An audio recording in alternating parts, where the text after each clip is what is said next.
मालवणमध्ये मात्र शिवसेनेने मुसंडी मारली आहे। 10 जागी विजय मिळवल्या, भाजपाने 5 जागी विजय मिळवलाय। त्यामुळे मालवण असेल, कणकवली असेल, कोकणातली निवडणूक खूप सगळ्यांचंच लक्ष वेधून घेणारी होती, कारण ते आरोप प्रत्यारोप झालेले होते आणि एक प्रकारे निलेश राणे विरुद्ध थेट भाजपचे प्रदेशाध्यक्ष रवींद्र चव्हाण यांचा आशीर्वाद घेऊन मी या रणांगणात उतरले होते। तसेच आपले निलेशजी राणे साहेब आणि आपले जिल्हा प्रमुख दत्ताजी सामंत यांचा मला पूर्ण पाठिंबा मिळाला।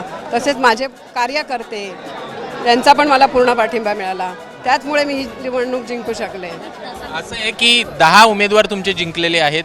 महायुतीमध्ये आत्ता बोललं जात आहे भाजपकडनं महायुती येणार, महायुती सोबत आम्ही घेऊन जाणार। कशा प्रकारे बघताय या सगळ्याकडे? आता ज्यावेळी आपण नगरपालिकेत जाऊ त्यावेळी सर्व नगरसेवकांना घेऊन, म्हणजे भाजपचे असतील किंवा त्यांना मालवणचा विकास हेच एक ध्येय ठेवून आम्ही काम करू। भाजपला सोबत घेऊन चालणार?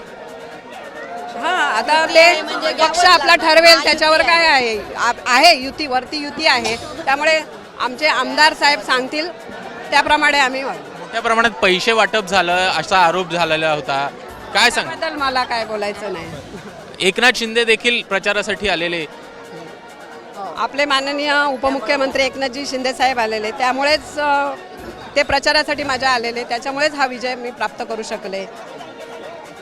ह्या होत्या ममता वराडकर, ज्यांच्याकडनं स्पष्ट करण्यात येत आहे की एकूणच हा विजय मालवणच्या जनतेचा विजय आहे आणि एकूणच विकास कामांसंदर्भात देखील आपण एक पुढाकार महायुती म्हणून घेऊ।